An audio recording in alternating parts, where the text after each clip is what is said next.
ازيكم عاملين ايه؟ يا رب تكونوا بخير. رجعت لكم بقى النهارده في فيديو جديد. هنعمل مع بعض كده طريقه عمل المكرميه البسيطه اللي انا كنت عاملاها دي. فكرتها سهله وبسيطه وديكور كده نجدد بيه عندنا البيت. هتشوفوا بقى معايا في الفيديو كده هنعملها مع بعض ازاي، وكمان هوريكم طريقه جديده نعمل بيها بيوت الديكور.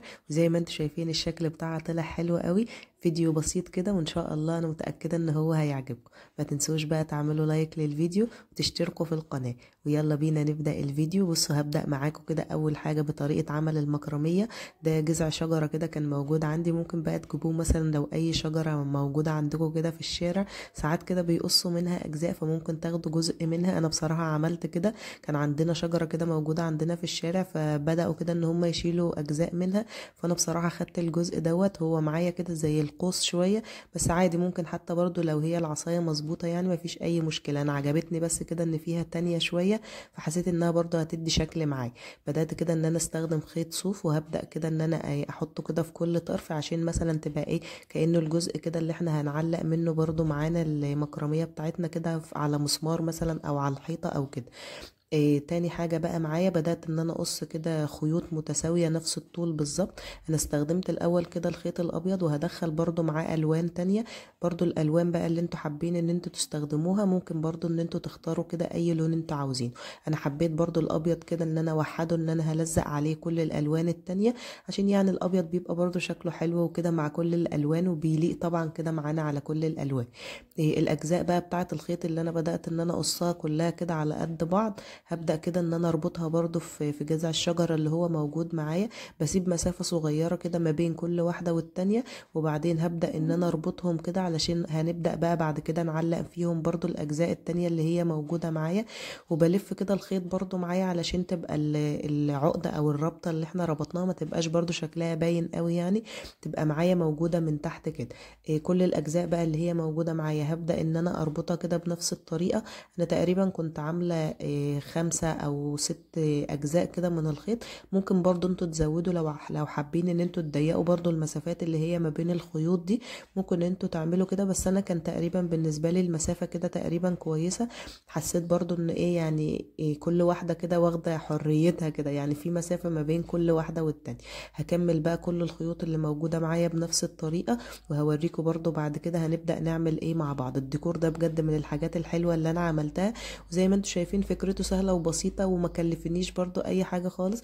هي الخيوط بس اللي انا استخدمتها، وفي الاخر بصراحة طلع شكله حلو قوي، وادى شكل كده كمان جديد كده للحيطة عندي. بصوا بقى الخطوة كمان اللي بعد كده. انا ما كنتش لازقاهم، انا بس كنت حاطة كده الحاجات دي. انا كنت عملتها معاكم في فيديو قبل كده ووريتكم الطريقة بتاعتها. احنا بنجيب اي كرتونة كده موجودة عندنا على شكل مستطيل، وبنبدأ نلف عليها كده كمية من الخيط كتير، وبنربطها من فوق وبعدين نقصها. طريقتها سهلة وبسيطة برضو خالص، وكنا عملناها كده مع بعض في فيديو قبل كده، فما حبيتش برضو ان انا اجيبها معاكم علشان برضو ما اطولش معاكم الفيديو وكده. عملت منها بقى اجزاء كتير قوي كده. استخدمت اللون النبيتي واللون الابيض واللون الاورنج، دول اللي يعني كانوا ايه، حاسه ان الالوان كلها كده ماشيه مع بعض. بدات بقى ان انا احطهم بس كده علشان اعرف مكان كل واحده، وبعدين بالمقص كده كنت بفتحها وببدا ان انا ادخلها كده في الخيط بقى اللي احنا كنا معلقينه الاول في جذع الشجره اللي هو موجود معايا. كده علقتهم كلهم، وبمسدس الشمع برضو لزقتهم، اكدت عليهم علشان برضو ايه مفيش حاجه تقع برضو او كده. واخر خطوه بقى هعملها هبدا ان انا الف برضو شويه كده من الخيوط على جذع الشجرة معايا، علشان برضو تديها شكل. ممكن تستغنوا عن الجزء دوت، بس انا حبيت برضو ايه يبقى شكلها مثلا كويس شوية، او نداري مثلا شوية لجذع الشجرة اللي هو موجود معايا، لانه بصراحة من الاطراف بتاعته كده كان في اجزاء منه مكسورة. فكنت حابة برضو ان انا احط ايه يعني اي حاجة كده ايه ما تبينش برضو شكله قوي. ممكن زي ما قلت لكم تستغنوا عن الجزء ده، او ممكن برضو لو باقي معاكم كده اجزاء من التانية دي ممكن تعلقوها في الطرف كده، هيبقى شكلها حلو قوي. كده كنت بوريكم شكله بقى بعد ما خلاص علقته. بجد طلع شكله حلو قوي مع كل الديكور كده. لو فاكرين الفيديو اللي فات الشكل بصراحة كان جميل قوي. تاني بقى حاجة هنعملها مع بعض النهاردة هي بيوت الديكور. انا كنت بصراحة عملتها برضو معاكم بطريقة الفيديو كده من فترة، هوريكم برضو طريقة تانية كده علشان لو حابين ان انتوا تعملوا وتجددوا برضو كده شكله. ده كده جزء من الفيديو القديم، هوريكم بس كده. انا بدأت ان انا احط الاجزاء اللي هي بتاعة الباب وبتاعة الشباك وكده، وهبدأ ان انا اقصها بالقطر عادي خالص. وكمان استخدمت قطعتين كرتون كده، وهبدأ ان انا احطهم كده على البيت من فوق علشان تاخد برضو شكل البيت يعني وكده. ده كده زي ما قلت لكم جزء من الفيديو القديم، كنت حابه بس اشاركه معاكم كده علشان اوريكم بقى الجزء الجديد النهارده في البيت بقى الجديد اللي احنا هنعمله مع بعض، علشان برضو ما اقعدش اقطع معاكم واعيد كده الفيديو، عشان بس ما يبقاش طويل معاكم وانتوا تزهقوا برضو وكده. بصوا بقى ده الجزء الجديد اهو. انا استخدمت المره دي بقى علبه عصير كده، وعملتها بنفس الطريقه اللي انا عملتها معاكم في الاول، وبس المره دي بقى دهنتها اللون الابيض. وكمان بدأت ان انا استخدم كده شوية من الغرة، وهبدأ ان انا احطهم عليها. وعارفين بقى الملح اللي احنا بنحطه على الاكل ده، هبدأ بقى ان انا استخدمه. بصراحة ادى شكل تحفة جدا يعني، بجد انا ما كنتش متوقعة ان الملح هيديله شكل حلو كده، بس طلع شكله بجد حلو كده. وتحس ان هو يعني داخل على الشتاء كده، تحس ان الدنيا بتشتي مثلا. وده جزء كده من التلج موجود على البيت، بصراحة طلع شكله حلو قوي يعني. جربوها كده وان شاء الله الفكرة حقيقة هتعجبكم جدا. بدأت بقى ان انا احط اجزاء كده من الغيرة الاول، وبعدين شوية كده من الملح صغيرين ببدأ ان انا اخدهم واثبتهم برضو كويس كده، علشان يبدأ الملح كده يثبت معايا برضو مع الغير. هنكمل كل البيت بنفس الطريقة ديت. وزي ما قلت لكم بقى انا عملت الشبابيك وعملت البيبان كده زي ما قلت لكم كده، رسمتها الاول على العلبة، وبعدين استخدمت القطر كده وبدأت ان انا اقصها. والجزء برضو اللي فوق ده بكرتونتين كده بدأت ان انا اعمل شكل البيت من فوق، ولزقتهم برضو كده معايا بمسدس الشمع.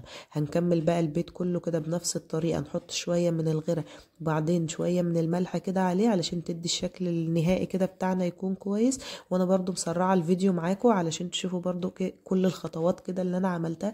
انا بصراحة كنت حابة اصور كل الفيديو كده معاكم وانا بحط الملح كده، بصراحة كان شكله حلو قوي، وكل شوية كده يبان شكل البيت معايا كده مع الملح اهو. كده خلاص كنت خلصت، سرعت الفيديو برضو معاكم شوية كده. خلاص بعد ما كنت خلصته حبيت كده ان انا اوريهولكم، وهسيبه بقى ينشف. انا ما حطيتش عليه من ورا اي حاجه، هو بس الجزء اللي من قدامه والجناب كده بتاعته والجزء اللي هو من فوق، هسيبه بقى ينشف خالص. وده كده كان شكله بعد ما خلاص خلصته. حطيت كده برضو عليه شمعة بقى المره دي، ما حطيتش فرع نور، ممكن اي حاجه برضو متوفره عندكم. بس بصراحه طلع شكله حلو قوي يعني، تحس ان هو والله عامل زي بيوت الديكور كده الجاهزه اللي احنا بنشتريها من بره. وفكرته زي ما انتم شايفين سهله وبسيطه، قطعه كرتون بس واستخدمنا شويه ملح موجود عندنا. يا رب يكون كده الافكار النهارده عجبتكم، وما تنسوش بقى تعملوا لايك للفيديو، وكمان تشتركوا في القناه وتفعلوا زر الجرس علشان يوصل لكم كل الفيديوهات اللي بنزلها وكل الافكار اللي هنعملها مع بعض. ولو انتوا جداد عندي على القناه نورتوني وشرفتوني، خدوا جوله كده برضو في الفيديوهات اللي موجوده على القناه، وان شاء الله هتعجبكم قوي. واستنوني ان شاء الله في فيديو جديد.